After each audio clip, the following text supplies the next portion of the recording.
Observation का एक और बहुत सरल तरीका है कि आप अपने जहाँ पे भी रहते हैं उस इलाके में आपसे पांचवे वाले घर में किस तरीके की दीवार है, उसका क्या कलर है, वहाँ पे कौन लोग रहते हैं,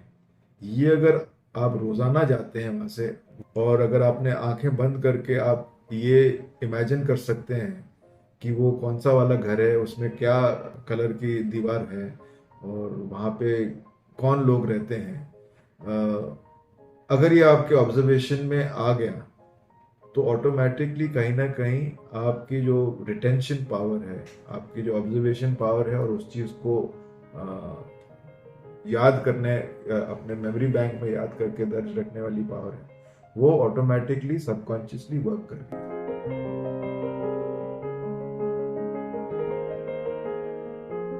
तो कई लोगों को सुनने में ये लगेगा कि क्या बकवास कर रहे हैं, ये एक्टिंग से इसका क्या लेना देना है। इस चीज को समझने के लिए किसी भी एक्टर को काफी हद तक थोड़ी बहुत ट्रेनिंग की जरूरत इसलिए भी पड़ेगी क्योंकि एक तो है कि इस चीज को समझना और इस चीज की यूटिलिटी अपने काम में इस चीज को कैसे ट्रांसलेट कर सके। ये सुनने में शायद आपको अजीब लगे, बट जब एक प्रैक्टिकल एक्टिंग एक्सरसाइज के तौर पे अगर आप इस चीज को करें तो धीरे धीरे आपको ये एहसास होगा कि हमारे इर्द गिर्द की जिंदगी ही से ही हमारे अंदर का एक एक्टर शार्पन होता है। हमारे इर्द गिर्द के माहौल से ही हमें एक हमारी एक पर्सनैलिटी बनती है।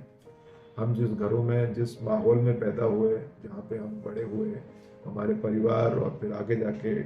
दोस्त और वर्क कोलीग्स जो भी हैं, वो सारे के सारे किसी ना किसी तरीके से आपके पर्सनालिटी को एक बनाने में उनका एक कंट्रीब्यूशन होता है। भले आप उसको एक्सेप्ट करें ना करें, वो आपके ऊपर है।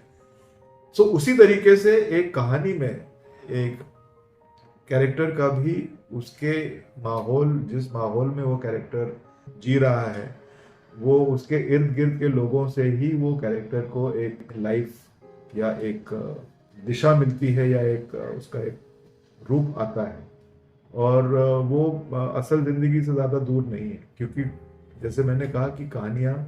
और सब असल जिंदगी से ही प्रेरित होके पर्दे तक पहुंचती हैं, और उस पर्दे पे कहानियां जो हैं असल जिंदगी से प्रेरित होके ही पर्दे तक पहुंचती हैं। और जब वो पर्दे पर पहुंचती हैं और हमें असल जिंदगी की तरह लगती हैं, वो तभी जाके वो आपको छूती भी है। क्योंकि जब हम अपने इर्द गिर्द के जैसे लोगों को ही एक कहानी के अंदर देखते हैं तो ऑब्वियसली हम उनसे आइडेंटिफाई करना शुरू करते हैं, उनसे सिंपथाइज करते हैं, उनसे इमोशनली कनेक्ट होते हैं। और इमोशनली कनेक्ट होने के लिए एक एक्टर को ऑटोमेटिकली अपने आप को पुख्ता बनाने की ज़रूरत होती है, ताकि वो अपने दर्शकों को, जो ऑडियंस है, उनको इमोशनली ड्रॉ कर सके।